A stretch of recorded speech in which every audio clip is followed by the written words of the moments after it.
ಗೊತ್ತಾಯ್ತು. ನೀನಿಲ್ಲಿಗೆ ಬಂದ ಕಾರಣ? ಮಹತ್ವದ ಕೆಲಸ ಇದ್ದಾಗಲೇ ಬರ್ಬೇಕಲ್ಲ ಶಿಲ್ಪ. ಪಾಪ ನೀನು ಹೇಗಿದ್ದೀಯ ಅಂತ ವಿಚಾರಿಸಿಕೊಂಡು ಹೋಗಲು ಬಂದೆ. ನಮ್ಮ ಸುಖ ದುಃಖ ಬಗ್ಗೆ ವಿಚಾರಿಸಲು ಆ ತಂದೆ ಬಸವೇಶ್ವರರನ್ನು ನಮ್ಮ ಬಗ್ಗೆ ನೀವೇಕೆ ಕರುಣೆ ತೋರಿಸ್ತೀರಾ?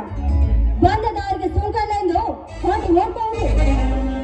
ಶಿಲ್ಪ, ನಾನೊಬ್ಬ ಆಗರ್ಭ ಶ್ರೀಮಂತ, ಸುತ್ತ 20 ಹಳ್ಳಿಯ ಒಡೆಯ. ಭಾಗ್ಯಲಕ್ಷ್ಮಿ ನಿನ್ನನ್ನು ಬಾ ಎಂದು ಕೈ ಮಾಡಿ ಕರೆಯುತ್ತಾರೆ. ಬಳಿಗೆ ಬಂದ ಭಾಗ್ಯಲಕ್ಷ್ಮಿಯನ್ನು ಅಲ್ಲಗಿಳಿದು ಮಾತನಾಡಬೇಡ.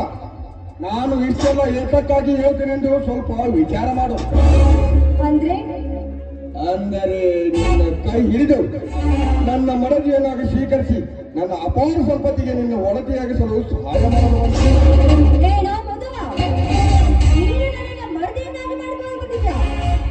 ಒಂದು ಶಬ್ದ ಮಾತಾಡದೆ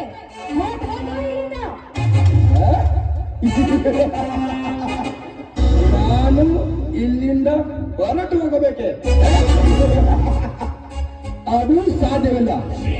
ಶಿಲ್ಪ, ಗುಲಾಬಿ ಹೂವಿನಂತಿರುವ ಈ ನಿನ್ನ ಮಕರಂದವನ್ನು ಈಗಲೂ ಬಂದಿರುವೆ. ನೋಡಲು ನನ್ನ ತಂದೆ ವಯಸ್ಸಿನವರು ಆಗಿದ್ದೀರಾ.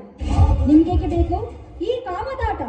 ಶಿಲ್ಪ, ಕಾಮಕ್ಕೆ ಕಣ್ಣಿಲ್ಲ. ಪ್ರತಿ ಕ್ರೀಡೆ ಆಡಲು ವಯಸ್ಸು ಬೇರೆ ಬೇಕಾಗಿಲ್ಲ. ಈ ನಿನ್ನ ಹಾಳು ಕೂಡ ನಾನು ನನ್ನ ಮುಂದೆ ಏನು ಹೇಳಬೇಕಾಗಿಲ್ಲ.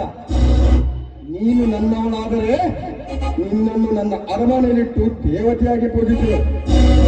ಆ ಶಿಲ್ಪ, ಬೇಗನೆ ಬಂದು ನನ್ನನ್ನು ಅಪ್ಪಿಕದ.